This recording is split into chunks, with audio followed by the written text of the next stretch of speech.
Good morning friends. आज सुबह की शुरुआत हुई नाश्ता बनाने से। तो आज सुबह उठते ही गाइस मेरा मन था ब्रेड पकौड़े खाने का, लेकिन मेरा मन नहीं था ज़्यादा डीप फ्राई ब्रेड पकौड़े खाने का। तो सबसे पहले मैंने आलू की स्टफिंग तैयार की और उसको ब्रेड के बीच में स्टफ़ किया अच्छे से, और फिर मैंने ब्रेड की साइड्स को कट कर दिया क्योंकि वो मुझे खाने में बिल्कुल भी अच्छी नहीं लगती हैं। और फिर मैंने नॉन स्टिक पैन में थोड़ा सा बटर लिया just for a greasing purpose. तो इसमें मैंने ब्रेड को सेका। अब इससे ज़्यादा ब्रेड फ्राई भी नहीं हुई और क्रिस्पी भी हो गई।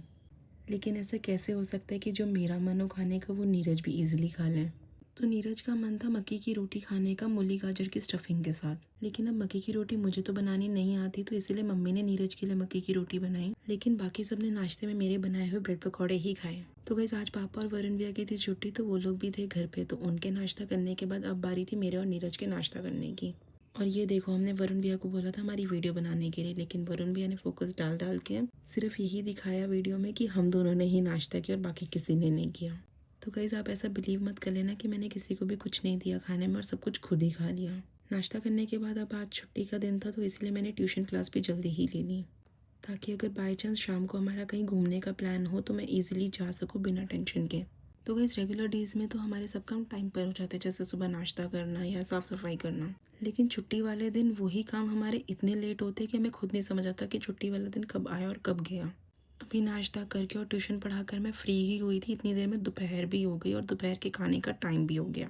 तो मुझे तो ये सोचने का भी टाइम नहीं मिला कि आज लंच में कौन सी सब्ज़ी बनाई जाए। छुट्टी वाले दिन हमारे घर में आलू का इस्तेमाल उतना ज़्यादा ही बढ़ जाता है जितनी हमारे देश की महंगाई बढ़ रही है। तो बस कुछ स्पेशल दिमाग में तो आ नहीं रहा था, तो मैंने सोचा क्यों ना आलू को फ्राई करके ही सब्ज़ी बना ली जाए। लंच बनाने के बाद मैं तो हो गई फ्री, क्योंकि मैं और नीरज तो लंच नहीं करते हैं। हम यूजुअली ब्रेकफास्ट ही इतना लेट करते हैं और उसके बाद डायरेक्टली डिनर ही करते हैं, और बीच में जो भी टाइम होता है उसमें कुछ फ्रूट्स वगैरह खा लेते हैं।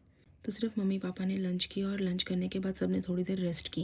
रेस्ट करने के बाद शाम को मैं, मम्मी और वरुण भैया गए वॉक करने के लिए छत पर। हालांकि मौसम थोड़ा बदल चुका है और थोड़ी थोड़ी गर्मी लगनी हम सबको शुरू हो चुकी है, लेकिन आज आसमान में थे बादल और ठंडी ठंडी हवा भी चल रही थी, जो कि मुझे तो आ रही थी बहुत ज़्यादा पसंद वॉक करने में। ऐसे मौसम में तो मेरा मन करता है मैं बाहर बैठकर चाय पीऊँ। अगर आप लोगों को भी ऐसा मौसम पसंद है तो मुझे कमेंट में ज़रूर बताना। वॉक करने के बाद अब टाइम हो गया था डिनर बनाने का।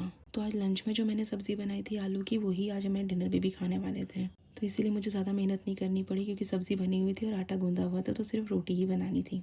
डिनर करने के बाद मैंने थोड़ी देर बैठकर बनाया अपने स्टूडेंट के लिए टेस्ट, जो कि मुझे उसे कल देना था। इसके बाद मैंने धोने वाले कपड़े डाले वॉशिंग मशीन में धुलने के लिए। लेकिन अब प्रॉब्लम ये थी कि मैं गई थी बहुत ज़्यादा थक और मेरे को आ रही थी बहुत ज़्यादा नींद, और आसमान में आ रखे थे बादल, जिसकी वजह से मुझे डर लग रहा था कि मैं सो गई और बारिश होगी तो मैं कपड़े भी नहीं उठा सकूंगी। इसलिए मैंने सोचा कि इन कपड़ों को धो देती हूँ, लेकिन सुखाऊंगी इन्हें धूप में कल। तो आज के लिए बस इतना ही, अब मिलती हूँ कल। Bye bye.